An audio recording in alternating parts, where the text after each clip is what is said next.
My name is Madeline Cross. I'm 35 years old, and I work in military intelligence.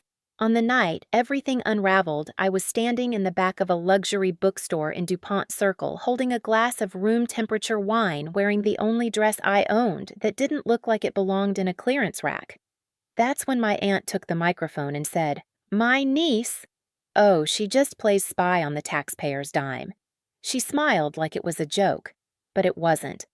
Laughter trickled through the crowd, low, polite, echoing off marble floors and bestsellers with embossed dust jackets. The event was her book launch, and the audience was full of Washington's social elite former ambassadors, mid-level operatives, consultants, and at least 3 journalists I recognized from cable news. I froze. Not because I was shocked, but because I wasn't. She had always done this. Ever since I was a kid, ever since I moved in with her after my parents died, she had a way of dimming me in public, shrinking me into something decorative, harmless, someone to dismiss. Aunt Sylvia Calloway, former senior advisor to 2 senators, high-level campaign strategist, and most recently author of Whispers and Wires Behind the Scenes of American Power. She practically glowed in the spotlight that night, hair perfectly curled, champagne flute in hand, voice like velvet and acid. And I stood in the back like furniture. The remark didn't sting because it was new. It stung because it was calculated. She knew exactly who was in the room. Knew the people I reported to were standing 20 feet away. Knew it would make me seem like a child in uniform. I felt the heat rising in my chest, anger, humiliation, restraint. I wanted to laugh, or scream, or vanish. But instead, I just tightened my grip on the glass and looked directly at her. Because while she was soaking in applause, I was watching the seconds tick down on my internal clock, and I knew exactly what was about to happen. 23 minutes earlier, I had received a secure ping on my private comms band, an encoded alert routed through Cyber Command's encrypted relay. Status warrant, ready asset approaching target. Sylvia didn't know it, but this wasn't just a book launch. It was the final stage of a months-long sting. The data leaks we'd been tracing, the ones endangering Allied intelligence operations across 3 continents, had been routed through a shell company tied to a boutique PR firm. Her firm. She thought she was clever. Untouchable. She was neither. Up at the front, Sylvia kept talking, joking about DC culture, sharing half-true anecdotes about campaign buses and off-the-record dinners, occasionally dropping names like breadcrumbs. She glanced my way once, smirked. A man beside me leaned in and said, "You're her niece. You must be proud." I didn't respond, because pride wasn't what I was feeling. It was resolve, sharp, cold, weaponized. When the doors burst open, I didn't flinch. The sound was abrupt hinges, clanging heels, striking tile, voices raised. Everyone turned. 3 military police officers in full uniform entered the room, flanking a woman in civilian intel dress. She held a folder stamped with the Department of Defense insignia. "Ms. Sylvia Calloway," she said loud enough for the entire room to hear. Sylvia blinked. "Yes?" The officer nodded. "You are under investigation for violations of the Foreign Influence and Transparency Act, Section 31, and unauthorized possession of classified materials. You will come with us immediately." Gasps erupted. Glasses tipped. Someone dropped a phone. Sylvia's face drained of color. "Excuse me," she snapped. "This must be a mistake. This is a book launch." She looked around the room as if anyone might rush in to defend her. No one did. In fact, most people instinctively took a step back. And then she saw me. Really saw me. Our eyes locked across the room. She knew. She opened her mouth, shaking. "Madeline, what? What the hell is this?" I didn't answer. I didn't have to.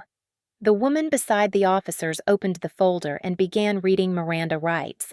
Sylvia tried to interrupt, but they moved quickly, professionally, cuffing her wrists in front of the cameras she had invited. Dozens of phones came up. Flashes lit the room like a crime scene. I turned and walked toward the exit. Calm. Deliberate. Just as I reached the door, I heard her voice, higher now, almost shrieking. "You did this. You set me up." I paused, turned just slightly, and with the faintest smile, I said, "No." You exposed yourself. Then I walked out into the night. The air outside was cool. The noise behind me faded. I tossed the remaining wine into a nearby trash can, set the glass on the edge of a railing, and looked up at the stars barely visible beyond the DC haze.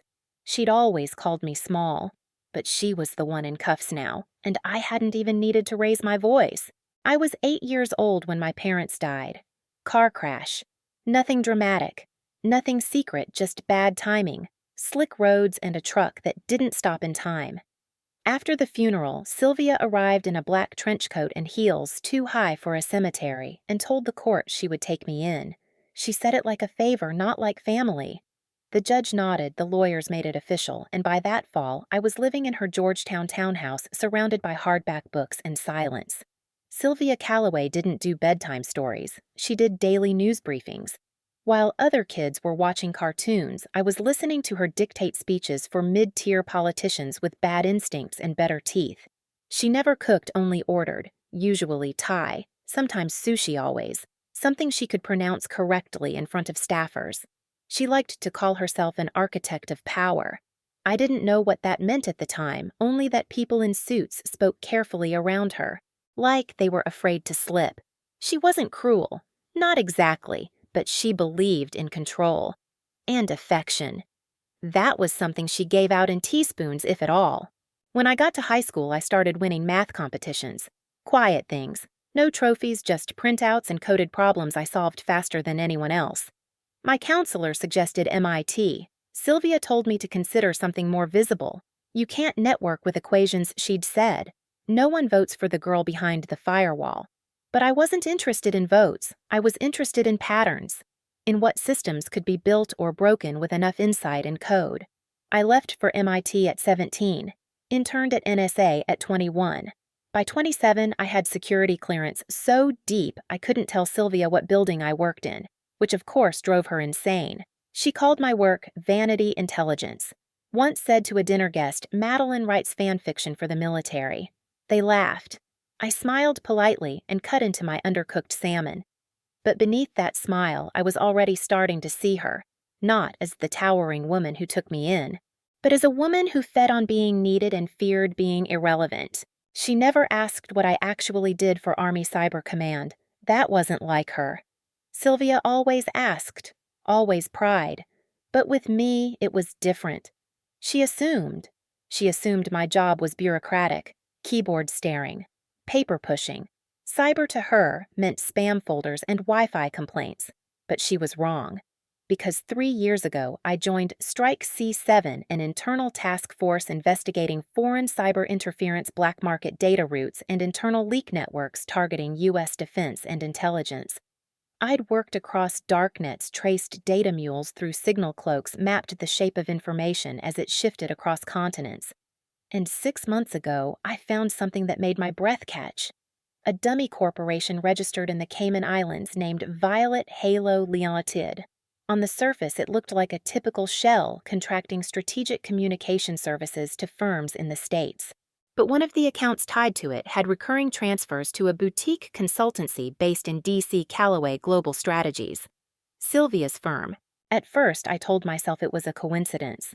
Sylvia had a dozen business names. She advised campaigns, wrote op-eds, sometimes served as an unofficial liaison for think tanks.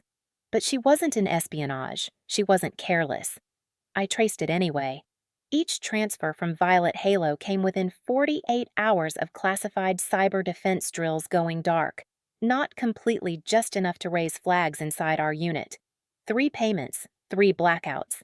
I stared at the screen in disbelief. If this were anyone else, I would have filed the breach alert immediately, sent it up the chain and let the chips fall. But this wasn't anyone else.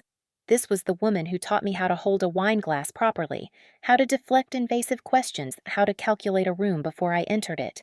This was family, the only family I had left. I sat on that discovery for a week, didn't tell anyone, didn't sleep much either. I just kept rechecking the data, running logs, cross-referencing account names and encryption stamps, trying to prove myself wrong. But the numbers didn't lie. And when I finally brought it to my supervisor, he went still. "Are you certain?" he asked. "Mathematically?" "Yes," I said. He rubbed his temples. This goes high. She has friends in defense oversight, political ones. It might get messy. Truth usually is, I said. He hesitated, then gave me permission to pursue, but off record. Quiet. Contained. So I did what Sylvia always taught me. I played the long game. I knew she'd never confess, so I started watching her. Where she traveled, who she met. I set up passive monitoring triggers on her firm's digital footprint. Nothing invasive, just patterns. Traffic transfers, timestamps. And slowly it unraveled. She wasn't just adjacent to the breaches. She was orchestrating them. A middlewoman for private foreign entities who wanted access to testing timelines, protocol weaknesses, comms, infrastructure data, all packaged as consulting insight she could launder through her professional reputation. She didn't need to hack anything. She just needed to know the right questions to ask and deliver the answers to the right hands. I wanted to believe it was ignorance, that maybe she hadn't known what she was enabling. But then came the file, a single document I intercepted mid-transfer, a redacted training schedule labeled Cyber Shield Trial 9B, the exact OPI we'd run 3 weeks earlier. It had my signature on it, my unit, my people, and she had passed it along. That's when something in me snapped. Sylvia wasn't careless. She was calculated. She'd spent her whole life navigating power, and she'd finally crossed a line I couldn't protect her from. And I wouldn't try. Once I had the document with my own signature embedded in it, leaked, duplicated, and routed through encrypted backdoors into the hands of unknown foreign proxies, I knew this wasn't just going to be a personal reckoning. It was going to be war. But the first person to attack wasn't her. It was the system, the same one I'd served quietly and cleanly for over a decade. The moment I flagged the file internally for breach classification and submitted my analysis, things turned. Not externally, not with alarms or interrogations, but in subtler, colder ways. My supervisor went quiet. Meetings I was once invited to disappeared from my calendar. A message from a contact in Naval Intelligence 1 who owed me favors was returned with "can't be associated," sensitive optics, and then, 2 weeks later, my access badge failed at the internal terminal. I was pulled aside by a compliance officer. "We've received a concern regarding your emotional well-being," she said, hands folded neatly over a tablet she never let me see. "Excuse me. There have been informal reports," she continued, "that you're exhibiting signs of stress-related behavior. Paranoia. Fixation." My mouth went dry. From who I'm not at liberty to say, I already knew. Sylvia. She was playing her cards, the ones she'd always kept close. Whispers. Doubt. The appearance of concern masking sabotage. I was placed on mandatory temporary leave pending a mental health review, which meant you're not fired. But you're not welcome either, which also meant don't dig further, or we'll make it worse. They didn't want the truth. They wanted quiet, the same kind Sylvia had always demanded. I sat in my apartment that night with the lights off, blinds closed, and my phone powered down. I stared at the folder on my encrypted drive, the one labeled Echo Violet. Inside were months of proof, transfer records, server logs, decrypted metadata, an entire network built on strategic deceit, all anchored to one polished name, Sylvia Calloway. I thought about deleting it all, not because I didn't believe in it, because I knew what would happen next. They'd smear me, frame me as unstable, say I was obsessed, jealous, grasping, and Sylvia. She would smile through it the same way she always did. She'd lean on her Rolodex of senators and shadowy donors. Maybe she'd even go on TV to regretfully address the false accusations from her troubled niece. I'd seen her do it before. To enemies, to allies, even to men she once worked for. No one crossed Sylvia Calloway and left intact. I got a call from her 2 days later. I didn't answer. She left a voicemail. "Maddie, sweetheart, I heard about your leave. I'm so sorry. This city eats women like us alive sometimes. Call me if you need anything. I'm here." It was so perfectly rehearsed I almost believed she meant it. Almost. But the real blow came the next morning. A blog post, anonymous of course, titled "When Family Becomes Obsession: The Quiet Collapse of a Cyber Analyst." It quoted unnamed sources from inside military command and detailed my increasingly erratic behavior, citing concerning emotional patterns and a troubling fixation on a family member. I read it twice, then 3 times. The quotes weren't just slanderous, they were strategically placed. I recognized phrases I'd only said aloud to one person. Sylvia had been planting them, not enough to get sued, just enough to cast doubt. I sat on my kitchen floor with my back against the fridge knees pulled to my chest and tried to remember how many steps there were from trust to betrayal. Turns out it only takes one. The woman who raised me had weaponized every ounce of access I'd ever given her. Not to survive, but to protect the illusion of power she'd spent decades building. And I was the threat, because I knew what she really was. Not an architect of power, but a broker of silence. And I wasn't going to be silent anymore. That night, I pulled out a photo from my closet. It was the only one I had left of my mom in uniform. Army dress blues hat slightly tilted, her eyes clear and calm. She was standing next to a C-130, smiling like she belonged in the world. I remembered what she'd told me once just before deployment. I was 6, clinging to her leg like a vine. She knelt down and said, "The hardest thing you'll ever do is stand up when someone you love is wrong. But it's the thing that will make you who you are." That's when I knew. I couldn't bury this, even if it meant burying the last person who ever called me family. I reopened the Echo Violet folder. I pulled the 5 cleanest documents, redacted what I needed to, and encrypted the rest. Then I opened a secure channel to someone I hadn't spoken to in years, Lieutenant Commander Inez Rocha, formerly NSA, now working for the Office of Special Threat Management. We weren't friends, but we respected each other. I wrote 3 lines. I have proof of a long-term national security breach involving a known public figure. I need to deliver it off record, and I need your help. I hit send. 10 minutes later, I got a ping back. "Meet me tomorrow. Wear civilian. Come alone." The next morning, I dressed like Sylvia taught me, in visible elegance. Neutral tones. Nothing to draw attention. I arrived at the parking deck near the Naval Archives at 0900 sharp. Inez was already there. She didn't smile, just handed me a coffee and said, "Talk." So I did. I laid it all out. Everything I had, everything I risked. She listened, didn't interrupt, didn't blink. When I finished, she said, "You realize we can't protect you from the blowback if this sticks?" "I don't need protection," I said. "I need it to stop." She nodded once. Then she said something I'll never forget. "You just became the most dangerous woman in Washington." I thought handing over the evidence would feel like a finish line, that I would finally sleep. Breathe. But that's not how real betrayals end. They don't explode, they echo. 3 days after Inez took the Echo Violet file, I was formally suspended from Army Cyber Command. Not on leave, not under review. Suspended. The notice arrived in a sealed envelope unsigned, with the vague justification of pending evaluation of security compliance and internal conflict of interest. I stared at it for a full minute before setting it down beside my untouched coffee. The surface of the mug shimmered slightly. My hand was shaking. I hadn't lost my job yet, but I had lost the presumption of loyalty. And in intelligence work, that's the currency that buys you air. The whispers got louder. Messages stopped coming. Calls were left unanswered. A colleague I'd mentored for 2 years crossed the street to avoid me in Arlington.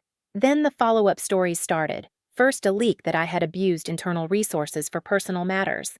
Then a vague allegation that I had sought unauthorized access to political records. All false, all cleverly planted. I could hear her voice in the back of my mind. Truth is whatever the second sentence says. The first makes you listen. The second rewrites your memory. Sylvia had always understood narrative better than anyone I knew.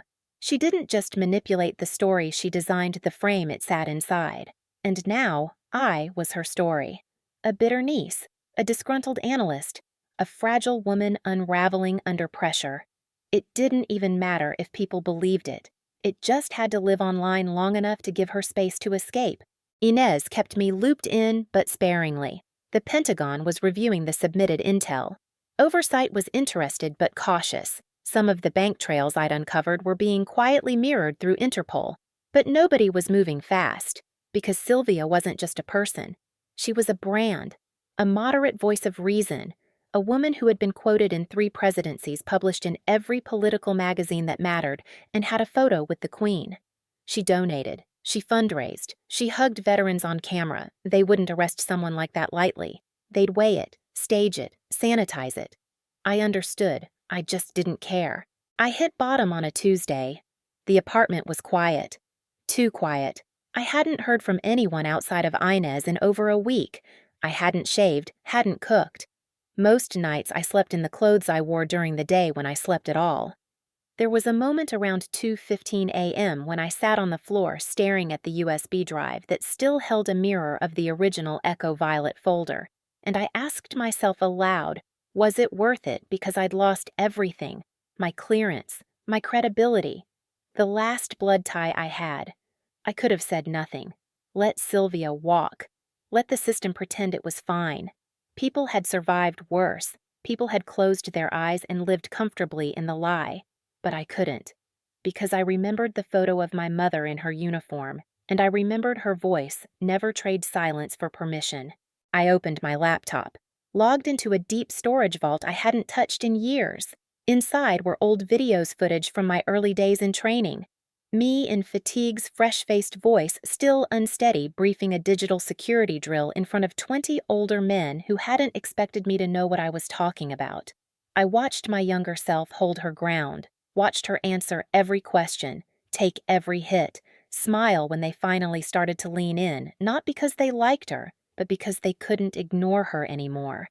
I cried, harder than I had in years, not out of weakness, out of mourning, because somewhere along the way I had stopped fighting for her. I turned off the laptop, wiped my face, and picked up the phone. "I'm ready to go public," I told Inez. There was silence on the line. "You sure?" she said. "They've taken everything else," I replied. "They don't get to keep the truth. You won't be protected. I don't need protection. I need a platform." Another pause. "Then, I might know someone at CBS. Trustworthy. Late-night editorial. You won't be prime time, but you'll be documented. That's all I want." The next day, I met the contact Camille at a cafe on U Street. She looked exactly how I expected, quiet, sharp-eyed, holding a small recorder in one hand and a pen she never used in the other. I gave her the story. Not in sound bites, in layers. I gave her the shell firms, the transfer trails, the dummy files. I gave her Sylvia's voice, her patterns, her manipulations.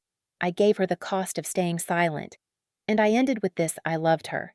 She raised me, and I still had to stop her, because blood doesn't make betrayal hurt less. It just makes it more precise. Camille stared at me for a long time, then nodded. "I'll run it," she said. "Even if they kill the story, it'll be archived." That night I slept. Not because I was safe, but because I had finally stopped shrinking. 2 days later, Camille called me back. "Pentagon's moving faster now," she said. "Some high-level briefings have shifted. I think you hit a nerve, and then quieter. She knows it's coming. How can you tell? She just booked a week in Geneva, one-way flight." I hung up, texted Inez, "She's trying to run." Inez responded with just 2 words: "Not anymore." The trap was already closing, and I would be there to watch it snap shut. Inez moved quickly once Sylvia tried to flee. Within 24 hours, the State Department froze her travel authorization, citing irregularities in financial disclosures. Her passport was flagged at Dulles. She never even made it past the curb. I watched from a parked car nearby. She stepped out of the black car in heels and sunglasses, phone in one hand, tote bag over her shoulder, like she was heading to another brunch with donors. She wasn't frantic, not yet.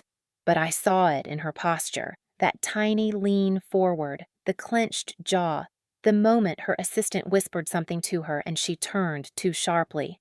She knew, not the how, not the who, just that the game was no longer hers.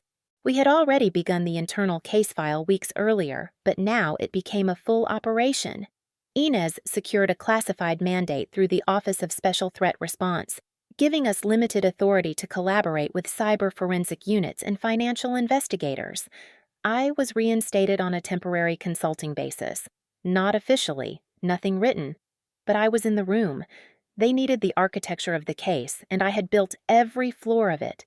I remember sitting in the OSTR's sub-basement conference room surrounded by screens, cables, and agents who barely looked at me. One of them, Commander Klein, asked, "So, you're the niece I met his eyes. I'm the reason you're sitting here." He didn't ask again. We laid the web out wall by wall. Callaway Global Strategies was the storefront, polished and clean. Behind it were 6 consulting subsidiaries, each tied to a limited liability company filed in places like Malta, the Caymans, and the Isle of Man. And behind those 3 foreign intelligence networks laundering requests through corporate insight contracts. Sylvia didn't hack anything. She didn't need to. She gave briefings, she offered talking points, she sold context. And the information she passed just happened to mirror sensitive timelines, internal strategies, and in at least one case personnel schedules. Her genius was subtlety. That was what made her dangerous. She never looked like a criminal. She looked like a keynote speaker. We needed a singular anchor to build the arrest on, one breach that was beyond interpretation, something irrefutable. And then it happened. One of the forensics techs pulled metadata off a document that had been transferred to a dummy Gmail account masked through VPN relays. The document A, redacted cybersecurity drill for Eastern European NATO infrastructure. It wasn't just sensitive.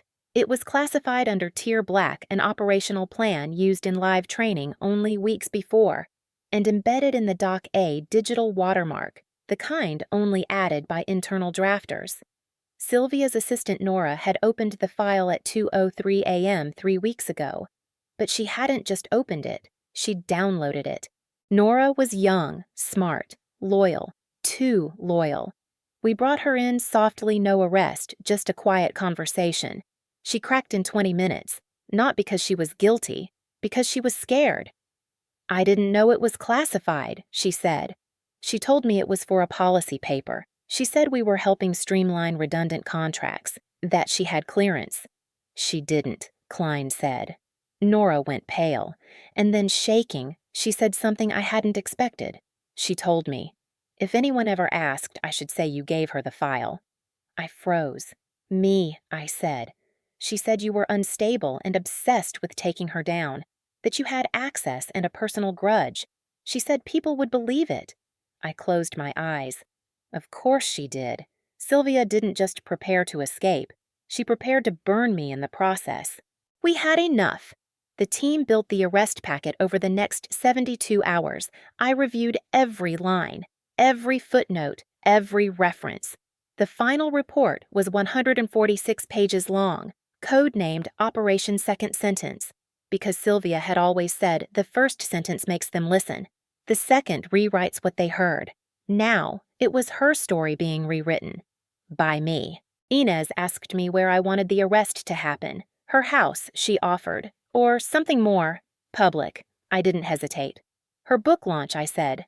1 week from today, she'll be on stage comfortable, confident, and everyone she manipulates will be there to see it, Inez added. I nodded. Exactly. It wasn't about spectacle. It was about exposure, because people like Sylvia don't fall in private. They fall when the room goes silent. The night before the launch, I didn't sleep. I ironed my dress, the same one she once called serviceable if unmemorable. I sat on the couch with the original Echo Violet USB in my palm. I thought of my mother, of how Sylvia used to talk about her always with subtle pity. Your mother was kind, too kind for politics. That's why she joined the army. Simpler rules. I used to wonder if there was love behind those words. Now I knew there wasn't. Sylvia didn't love people. She loved control, and she'd lost it. At 6:45 p.m., I entered the event alone. I didn't need backup, just clarity. Sylvia was already speaking by the time I arrived. The crowd clapped every third sentence. She gestured with ease, smiled like she owned the room. And then she saw me. Front row. No expression. She faltered. Just for a second. Then she smirked. Even my niece made it. She's very patriotic, works in intelligence. Thinks I'm in a spy novel. Sweet girl, but a little dramatic. The crowd laughed. I didn't. Because this time I wasn't the one being watched. The doors behind me opened. Military police stepped forward. Sylvia didn't see them yet. She just kept talking until someone called her name, and the entire room turned. Sylvia Calloway. The voice rang out like a crack in glass. I didn't need to turn around. I knew the plan down to the second. Sylvia did turn mid-sentence, her hand still hovering in a graceful arc as if she could gesture the confrontation away. Her smile faltered. Yes, 3 uniformed military police officers advanced. A federal marshal followed, folder in hand. The marshal spoke clearly, not shouting, but with the quiet finality of someone who doesn't need volume to hold power. You are under arrest for violations of the Espionage Act, the Foreign Influence and Transparency Act, and unauthorized transmission of classified defense intelligence. The room froze. Chairs creaked. Glasses clinked against countertops. Every phone lifted as if choreographed. Sylvia blinked rapidly, her face blanching beneath carefully applied foundation. "Excuse me?" She laughed too loudly. This is ridiculous. I'm in the middle of a speech." "You'll finish it in federal holding," the marshal replied. I watched her scan the crowd like a politician caught in a lie she hadn't prepared for. She was searching for an ally, a friendly face, someone, anyone to speak up. No one did. Not the journalist she'd lunched with last week. Not the senator she once helped rebrand after a scandal. Not even her own assistant Nora, who stood frozen near the buffet table, white as a napkin. And then her eyes landed on me. She stared, like she couldn't decide if I was real or if I was the ghost she thought she'd buried. "Madeline," she hissed. "You little—" She bit it off before the word finished. "I'm not your little anything anymore," I said. She took a shaky step toward me, only to be stopped by the MP on her left. "You don't understand," she said, breath coming faster now. "They'll believe me. They'll see. I've done nothing wrong." I tilted my head, calm. "You leaked NATO intelligence. I advised on policy. You sold our training schedules. I contextualized geopolitical trends. You gave foreign powers our playbook." Her jaw clenched. "You don't get it. I was helping. I was keeping the machine running. I'm the reason people even trust this government to sound competent." "Not anymore," I said. The crowd was silent. No coughs, no glasses raised, just the hum of power shifting in real time. One of the officers read her Miranda rights. She shook her head. "You think this humiliates me?" she snapped. "This just proves my point. You're obsessed. You've always resented me." "No," I said softly. "I've always protected you, until you made me choose between loyalty and country." Her face crumpled, not with guilt, but with disbelief, with rage that her story was no longer hers to tell. And then the cuffs clicked. That sound was louder than anything else in the room. Final, metallic, irrevocable. As they let her out, she looked back once. Not pleading, not regretful, just furious. It was the first honest thing I'd seen in her eyes in years. I didn't follow. I stayed right where I was. Someone at the back whispered, "Is that her niece?" Another muttered, "What the hell did she do?" A woman in a velvet blazer pulled out her phone and started searching Sylvia's name, her fingers trembling. I stood still and quiet, letting it all settle around me like dust in a ruined theater. Not gloating, not smiling. Just done. Outside, the air was thick with summer heat, but I felt cold. Inez was waiting near the black car across the street. "Clean entry," she said. "No complications." I nodded. She tried to spin it to the very end. "They always do," Inez said. "Any fallout yet? Pentagon's prepping a press buffer. Media will break it by midnight. Someone at Justice is already redacting your name from the internal files." "Thank you." She hesitated. "You know, we don't usually let people this close to the center." I met her eyes. She raised me. I know how she operates better than any file ever could. She underestimated that. She always underestimated women like me. I went home and sat in silence for a long time. Not relief, not triumph, just stillness. I opened her book Whispers and Wires and stared at the dedication. "To Madeline, may you always ask better questions than the ones I answer."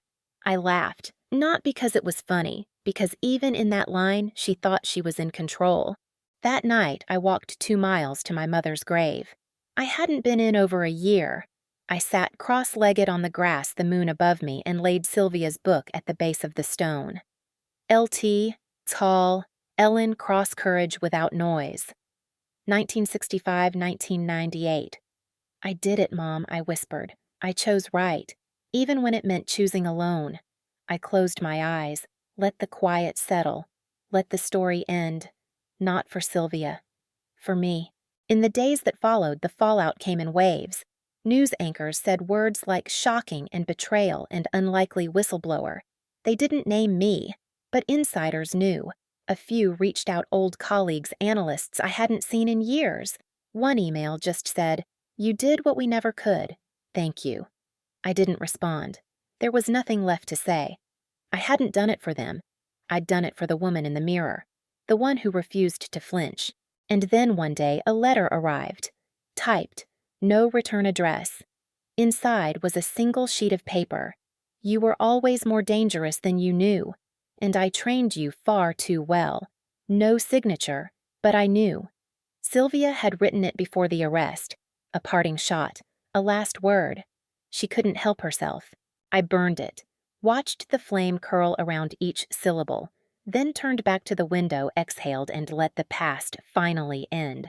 6 months later, I no longer lived in D.C. I moved North Hudson Valley, New York, rented a small place near a wooded trail and a quiet lake. The air was clearer, the voices quieter.